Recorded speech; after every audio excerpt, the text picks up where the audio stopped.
the state of Texas, sitting in Austin, is now in session. Thank you so much. Y'all can be seated. Thank you. All right. Good morning. Welcome to the Third Court of Appeals. Justice Theophanis and also Justice Crump and I welcome you to the Third Court. This is cause number 25111CR, Bible versus the state of Texas. If I could have counsels introduce yourself for the court's record. Thank you. Good morning, Steve Azza for Alice Daniel Bible. Thank you. Yes. Good morning, I'm Greg Ewing, Assistant District Attorney for the 33rd and 14th Judicial Districts for the County of Waco, State of Texas. And I'm joined this morning by Perry Thomas, who's the District Attorney for Vernon, Waco, Reno, and San Saba counties. All right. Welcome. And we're ready. Thank you very much. Councils, as you know, this is being broadcast live on our YouTube channel and will be available for you later. And as you also know, we've got 20 minutes aside, and I assume you'll take 15 and then reserve 5 for rebuttal, counsel. That's right. All right, thank you very much. And our very sophisticated light system here, the yellow will be 2 minutes left, and then red will be there for you to wrap up. So with that, Mr. Aslett, you may proceed, counsel. May it please the court, this appeal presents a simple question. In a case with no forensic evidence and no third-party eyewitnesses, can a jury rationally convict a defendant of touching a complainant's breast when the complainant testifies that her breasts were not touched? The answer to that is no. Now, the state makes several arguments for why the answer to that question is somehow yes. None of them work. I want to go through them one by one. First, the state tries to analogize this case to Arroyo. That was a case from the CCA, where the CCA held that in an indecency with a child case, when a complainant testifies about chest touching, a jury can rationally infer breast touching when the touching occurred in a sexual manner. Arroyo is simply not on point because what we have here is an express denial of breast touching. The complainant was asked directly, were your breasts touched? She said no. That you cannot infer. Yes, Justice. May I jump in there just to set the stage on the issue? What definition of breast are you asking this court to consider? So the term is not defined in the statute. The CCA has shied away of giving us a term. And so when a term is undefined in the statute, a jury simply has to use its own common sense, everyday understanding of what the term means. So I don't think this court needs to define what breast means.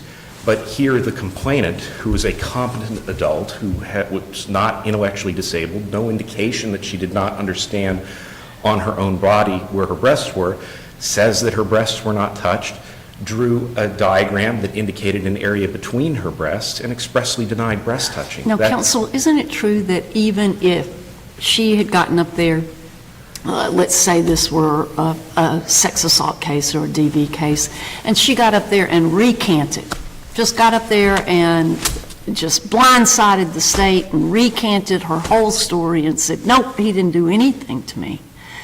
But the outcry witness comes up, like the forensic interviewer, comes up and says, no, she told me, yeah, she showed me he touched her breast. Can't the jury in a case like that weigh those two facts and go, well, we believe the outcry witness and we don't believe that recanting?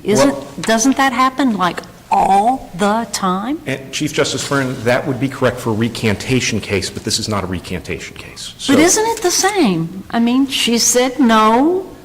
Couldn't that be a recant? Just like, no, he didn't abuse me. So in a recantation case, you have an initial statement that this criminal act occurred. So a recantation case would be, I was touched on my breast, and then later saying no. So there's an earlier statement that the jury can credit that comes from the complainant, the only person that can say where she was touched.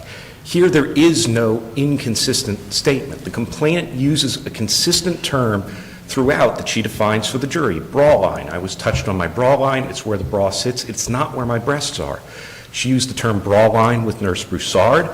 Breast was never once mentioned in the history. The only area she circled for the same exam was her genitals. That was admitted as State's Exhibit 1.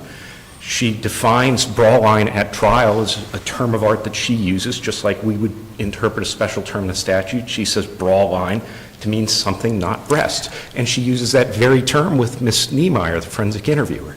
Well, I'm going to go back to the question. Our sister court, Texarkana, used a dictionary definition as the fore or ventral part of the body between the neck and the abdomen. So the definition really is important in this case. And I think I have to send it back to you to say, which one should we use? Should we follow Chambers v. State, Texarkana, or perhaps the District Court of Maine use that same definition?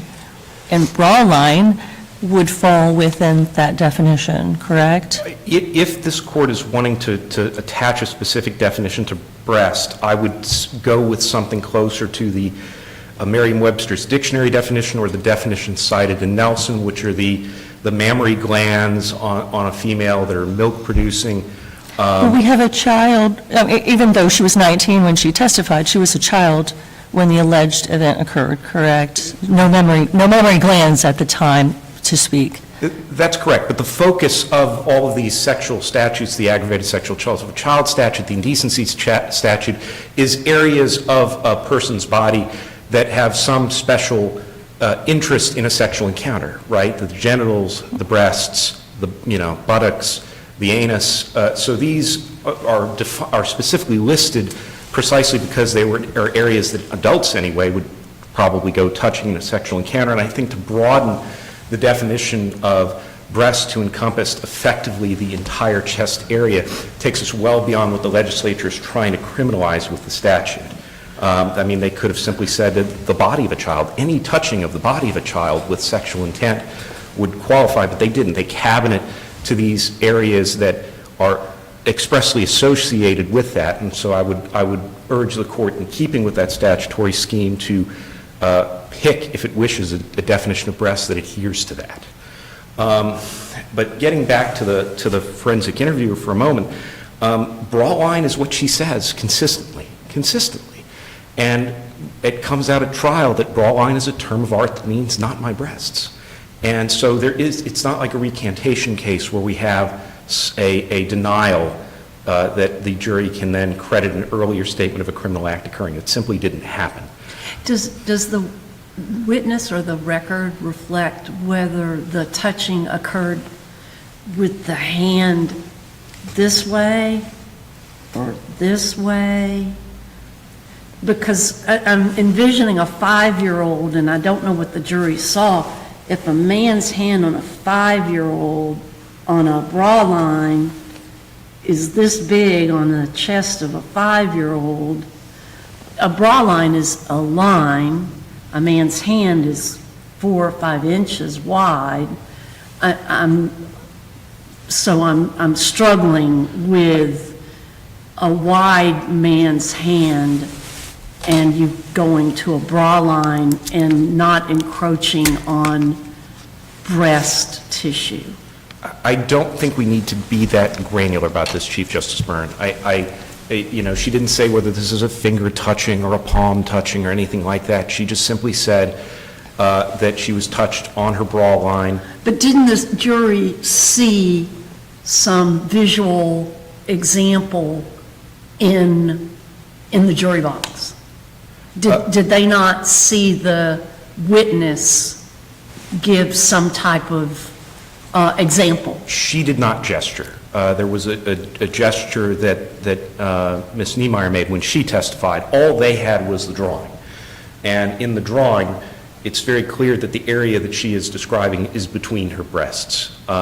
There's a minor encroachment because it's not a perfectly anatomically drawn drawing. We don't have, the full breast drawn on the figure, but the context in which she made the drawing is explaining that she was not touched on her breast. I mean, it doesn't get clearer than, no, he didn't touch my breasts. Counsel, the jury was tasked with weighing all of her testimony as a whole, right? So if she said he didn't touch my breast, and then also described where he touched her weren't they entitled to apply their understanding of what breast is, the common and ordinary meaning, to the entirety of her testimony? They certainly are, but the entirety of her testimony, and the only way it can rationally be interpreted, is that her breasts were not touched. She said they were not touched. She drew on a diagram an area between her breasts, saying that, she was not touched on her breasts. So is your position that a common and ordinary meaning of breast categorically cannot include the space between the breasts or the bra line, that the jury could not conclude that she was touched on her breasts if they believe that she was touched between her breasts or on her bra line? That's absolutely correct, Justice Stefanis. I think that what we shouldn't do is stretch the definition of breast so far to include an area in between them. I mean, it's literally defining something that includes the space between. There has to be, for the term to have any meaning, an area on a person's chest that does not include the breasts. And, however this court wants to define it or a jury to interpret it, you cannot take an express denial without some more to mean the exact opposite of what the But complaint that is. also means we have to isolate her testimony alone. The jury didn't just have her testimony. They had other witnesses upon which they could rely, which was the nurse and the outcry witness. Did they not? So they don't just look at her testimony. They look at the outcry witness and the nurse, and they look at the totality of the evidence, do they not? Of course, and I'm not saying that the jury can't look at the totality of the evidence or believe some, all, or none of what a witness says, but in a sufficiency analysis, there are certain types of evidence that this court can and does say cannot rationally support a verdict beyond a reasonable doubt. So I'm not asking this court to say that the jury's we're infringing on the jury's credibility determination. What I am asking this court to say is that second-hand interpretations of a witness's communication cannot be interpreted to mean the contrary of what the witness has consistently and repeatedly said. But couldn't the jury infer that with her young age and his adult hand, that if he touched her bra line, he would necessarily be touching her breast? Not when she describes it in the manner in which she describes it, Justice Crump. She is saying that this occurred in effectively the center of her chest and did not include her breast. Now, I understand that the physiology of Wait just a minute, center of her breast. or center She of her said- chest, I apologize. Yes, you said bra line and he went crossways. So you keep saying between, but when you read the testimony, she keeps saying crossways, horizontal, and not using the word between. Now, I know how the picture looks, and I know your inference is that it bled, the yellow bled, but she says crossways and a horizontal movement on the bra line. So this between thing seems to be an inference you draw.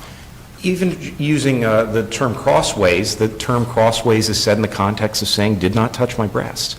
I guess the analogy I would draw is imagine that you go to the doctor, you're complaining of neck pain, the doctor hands you a diagram, please show me on this diagram where your pain is. You circle it. It's a circle that part of it encompasses the chin. Would we bring in a separate doctor who doesn't understand the context of that interaction, show them the diagram? Well, where on here does it say that the person indicated their pain? Well, the neck, but also their head, because part of the circle encompasses the chin. We wouldn't say that because the interpretation of that is made out of context completely. Same thing, if I'm complaining of, let's say it's a personal injury suit, I'm complaining of neck pain, I tell my doctor it's neck pain, I'm going to the physical therapist. We wouldn't put the physical therapist on the stand and say, well, yes, he came in for neck pain, he told me, he described neck pain, but then he made a gesture and it looked like he might have been pointing to his head or that he was pointing to his head. You have to take in a sufficiency analysis the cumulative force of all of the evidence, and could a rational jury take all of that to conclude breast touching? What makes the evidence insufficient here is fundamentally that these two witnesses are making interpretations of gestures, the entire context of in which they are made is that breast touching did not occur.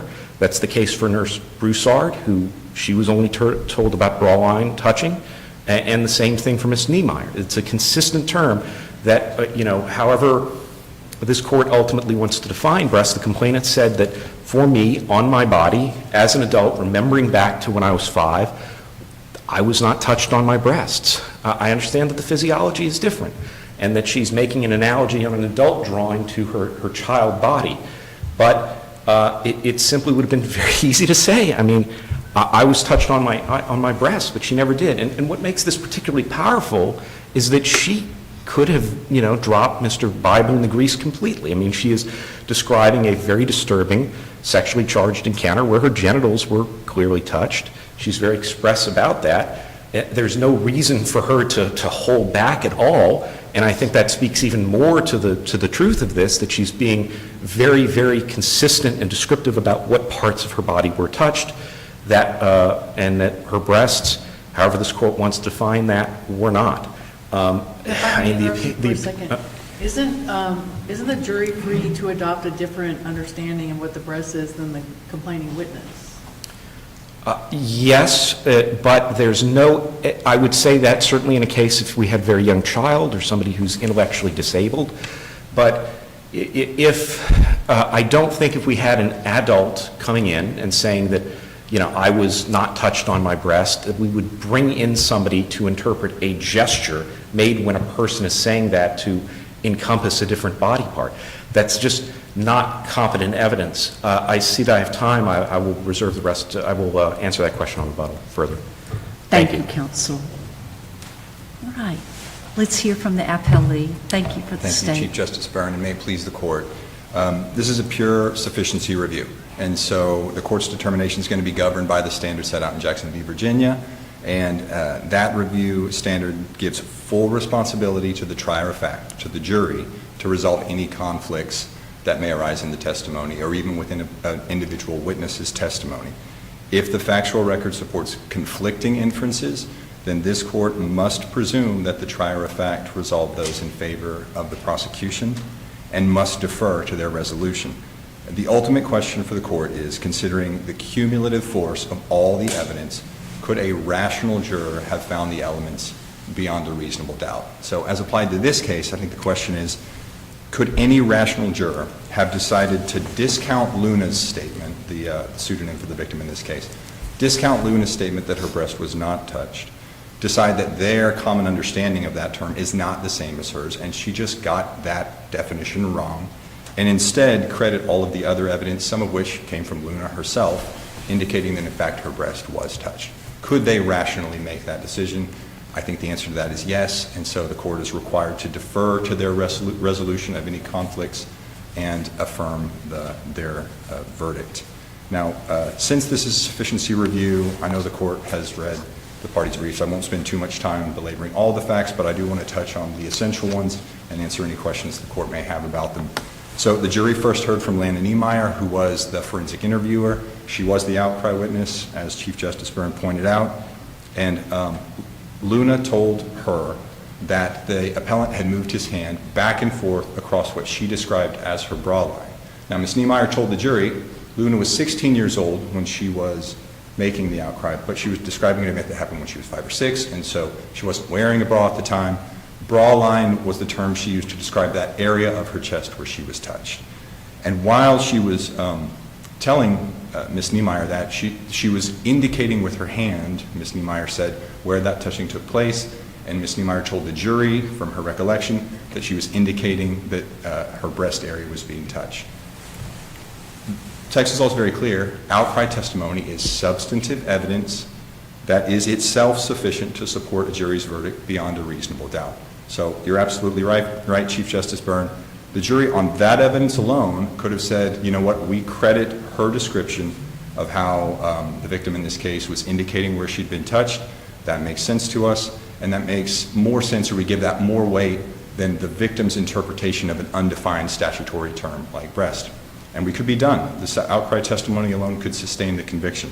You know, but even if they didn't necessarily credit Ms. Niemeyer's recollection of how the victim was indicating. Again, you're right. They could have said, well, just based on how she described the touching, a grown man's hand moving, as the victim put it, back and forth across the bra line of a 5 or 6 year old child is inevitably going to be touching her breast, as the jury commonly understands that term. They can make that conclusion on their own, and that evidence would be sufficient. The bottom line is they were not required, Justice Theophanis, to accept Luna's understanding of the term breast. She is the only person who may know exactly where she was touched, but it's not only her opinion of what the term breast means that controls here. The jury is allowed to draw their own conclusions about that. Well, I feel like I need to ask you the same question. What definition do you believe this court should use in defining breast? I agree with Mr. Aslett that I don't think this court has to adopt a definition, Judge, because the ultimate question is, could the jury have rationally inferred that her breast was touched based on their understanding of the common meaning of that word? I'm glad you found that Chambers case. I found it in preparation for oral argument, too. Mm-hmm. And I think what that illustrates is that the definitions for the undefined term breast are incredibly broad. The Texarkana court said that it could mean essentially anything on the front of the upper torso of the body. So I don't think the court has to adopt that definition, but it should recognize that a juror could have adopted that definition, and that would have made their decision rational in this case. Then, Luna also testified at trial, and I agree, this isn't a recantation case. Her testimony was very consistent with what she told Ms. Niemeyer. She used slightly different terms. She told Ms. Niemeyer that the appellant moved his hand back and forth across the bra line. She said at trial that he moved it crossways. In fact, she said he moved it crossways like I drew it in State's Exhibit 17, which we'll come to. But he moved it crossways against the line where the bra sits. Now, that description in and of itself could include the breast, the line where the bra sits. And I do disagree with Mr. Aslett in one respect. The court reporter did make a parenthetical notation in the record that as she was describing how the appellant moved his hand up to her chest area and then down to what she called her bikini line, there's a parenthetical notation that she was demonstrating at the time. So the jury could have witnessed her giving her, now we don't know what that demonstration looked like, which I think is why the Jackson standard kind of defers to juries' evaluations of weighing the evidence, because they're better positioned to evaluate a witness's demeanor or gestures in a way that this court, just working off the cold record, can't. But her testimony was largely consistent with what she told Ms. Niemeyer. She just introduced a little ambiguity or confusion when she answered the prosecutor's question, did he touch her breast? No. As she understood that term, she thought he didn't, apparently. Now, at that point, the prosecutor could have kind of dug into the, what do you mean by that? What's the definition of that? Explain that to me. But I think he did the best thing, which was just hand her State's Exhibit 17. And State's Exhibit 17 is, I think, the strongest evidence to support the jury's verdict here, because it's a diagram. She was asked, you know what, forget all the definitional confusion, just draw it. Just draw where you were touched. And she put a mark on that diagram that clearly included the breasts on the figure in the diagram. And then, importantly, she affirmed to the prosecutor that that drawing was an accurate description of where she was touched. So I know the appellant has argued that it must have been an accidental marking, or it must have been overbleed from a marker or something like that. But that's not what Luna said. Luna said that that was accurate, and so the jury was allowed to rely on that.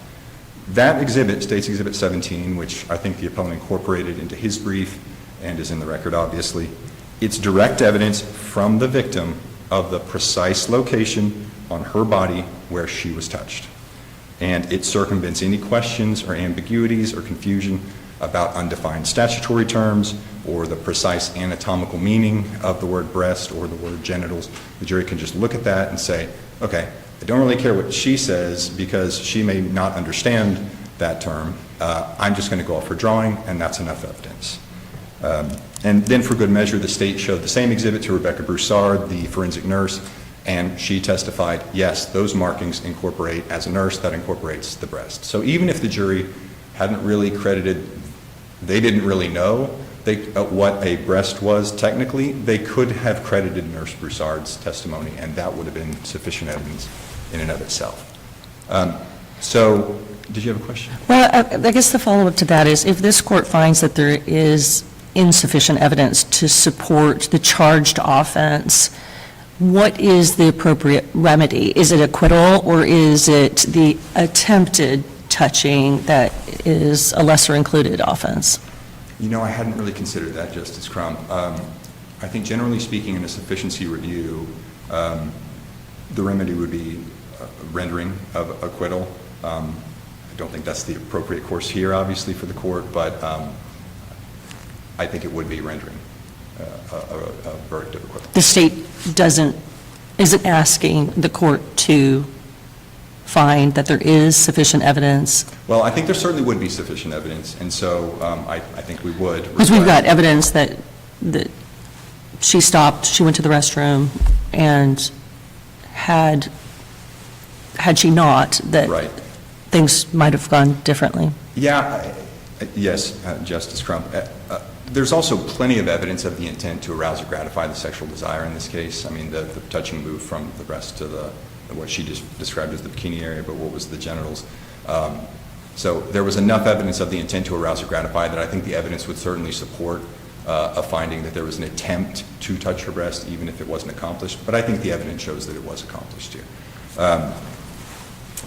So appellant's position seems to be that the jury was required to interpret the diagram in light of Luna's earlier testimony, that earlier testimony should be the lens through which all other evidence is viewed. But that's a question for the jury to decide as the finder of fact. She seems to be arguing that no, they're required to credit her verbal description, her definition of the word breast, over her drawing of where she was touched, even though an undefined statutory term is sort of inherently ambiguous and open to different definitions, as we've explored. And the drawing is actual direct evidence from the victim that she affirmed was accurate. So the jury was clearly rational in weighing that, would have been rational in weighing that exhibit more heavily than the victim's account of whether or not that term technically was her breast. The fact that she rejected the term doesn't control the analysis. And I think the Court of Criminal Appeals explained why in the Arroyo case, which Mr. Aslett mentioned and which we both briefed to the court. The victim in Arroyo was an adult at the time that she was testifying, but she was only 9 years old, I think, when the touching occurred, so it's similar to our case. At trial, she used the term chest instead of the term breast. She never used the term breast. And the Court of Criminal Appeals found that the evidence was sufficient nonetheless because there were some other facts in the record from which the jury could reasonably infer that when she said chest, she really meant breast. And first off, those same types of supporting facts are here in this case. The victim, when she initially made the disclosure, was crying and inconsolable. She described it as an inappropriate touching, not as an innocent touching. As a matter of fact, she began by saying it was just cuddling, but then it moved to something else and I knew it was serious, and that's when the breast touching occurred. So the jury could infer that this is not an innocent touching, it's a sexual touching, and so it must have been on a part of her body that was sexual in nature. She also described that the touching progressed to the genitals, just as it did in Arroyo.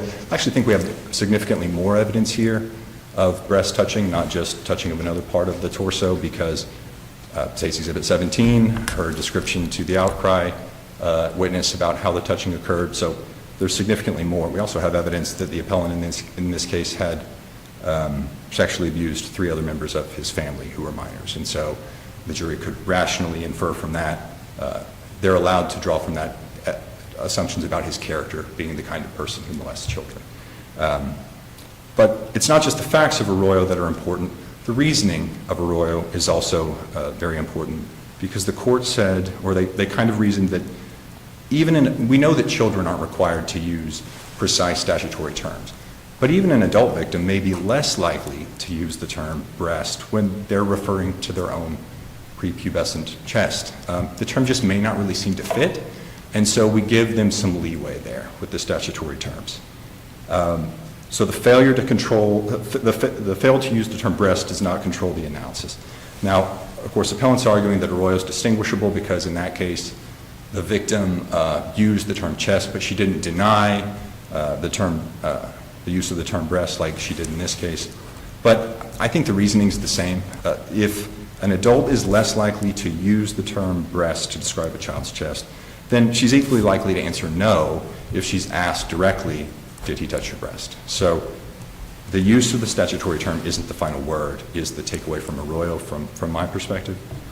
The jury could still look to other evidence and decide, do we want to credit her opinion about this, or do we want to make our own decision about it?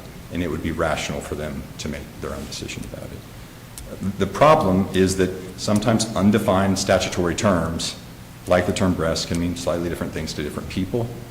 And the jury was instructed in this case, in the court's instructions, they are required to give undefined terms their ordinary meanings, and breast was not a defined term in the charge. So the court instructed them, it means what it means to you, and they came to a verdict.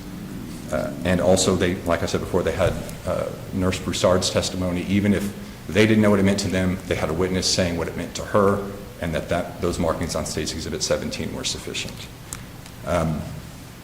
Now, despite all this kind of ambiguity, and people may use different terms for this and that, it's still the State's burden. It's the State's burden to prove whatever we've alleged in our indictment.